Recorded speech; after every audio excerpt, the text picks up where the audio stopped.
Hello and welcome. This is David Breslow here with you. I am the founder of Performance Success Strategies and the creator of Wired to Win.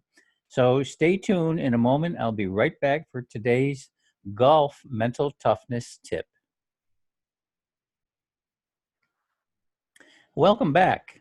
Today, I would like to talk to you about the use of your imagination. And some golfers like to call it visualization because that word is used a lot in the written material when it comes to this. But I'm not going to call it visualization today. I'm going to call it imagination.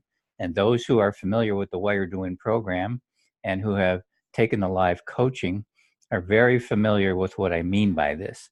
But for today's short audio tip, I'm just going to talk about an exercise. And at the end of it, you are going to be very clear on just how powerful imagination is. And I'm going to leave it up to you at the end to decide how you want to use it in your game. So here we go.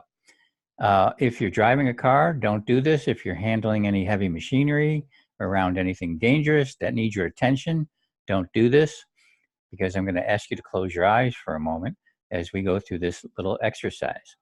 So first, I'd like you to close your eyes and imagine yourself holding a basketball. And I want you to imagine holding the basketball, what it feels like, the circumference of it, the leather or whatever it's made out of, how that feels in your hand, and so everything about it. Just imagine yourself holding a basketball and the weight, and holding the weight of it as well. And now you're done holding the basketball. I'd like you to imagine holding a soccer ball. What does that feel like? What does that feel like? What is the weight of it in your hand? Do you feel the creases in the ball? We'll swirl it around in your hands. See what it feels like. See if you can take a feel of what the weight of the soccer ball is.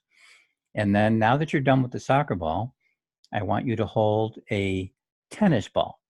Put a tennis ball in your hand. All of this is an imagination right now. I want you to imagine a tennis ball. What does that feel like? What is the weight of it? Can you feel the nappy cover of a tennis ball? Can you feel it? What does the weight feel like?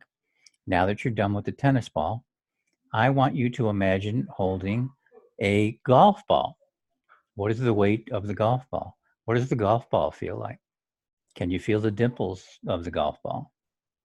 Everything about it, can you imagine holding a golf ball and imagine what it feels like, what the weight of it is, what the texture of it is, everything about it. Now that you're done with the golf ball, I'd like you to imagine holding a ping pong ball. What does that feel like? What is the weight of a ping pong ball feel like to you? Is it light? Is it heavy? What is the weight of the ping pong ball? Now, I'd like you to imagine holding a rose or your favorite flower. I'd like you to imagine the fragrance of that flower. Let's just go with the rose for the moment. What is the fragrance of the rose that you have in your hand? Can you smell the fragrance of the rose? Now that you're done with all of this, here's the point of this exercise. All you did was use your imagination. Now, you may say that none of those things existed in reality. And of course, they did not. You did not have them in your hand. But here's the point. The moment that you noticed them or felt them or had a feeling about them, they became real. How could you smell the fragrance of a rose if it wasn't there? How could you feel the lightness of a ping pong ball compared to a golf ball or a tennis ball if they weren't in your hand? That's the point of all this. It's really amazing. A lot of people like to resist this and negate it and say, well, come on, Dave, it wasn't really in my hand, so it's not real. But imagination is real. That's the point. You just imagine several different kinds of balls, and then you imagined a flower, and you could feel them, and you could smell them, smell the flower. You had the fragrance. How could that happen if they weren't actually there? So that's the point I want to make about imagination today. Visualization is very different from that. It's not quite the same. Imagination is much more vivid. It has much more depth to it, and it has much deeper impact. So you just imagine several different balls, and you could tell the difference. Then you imagine a flower. You could smell the fragrance probably. And if you could do that, how could they not be real? Do you get it? Imagination is real. Okay? So that's the tip for today. Now I'm going to ask you to take that and apply that into your game. See how you can apply what you just did into your game. Can you stand behind a ball and imagine what you want to see happen?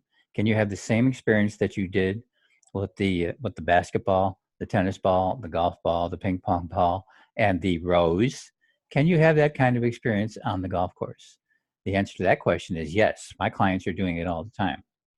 So that's today's tip. Really take a look at how powerful imagination is.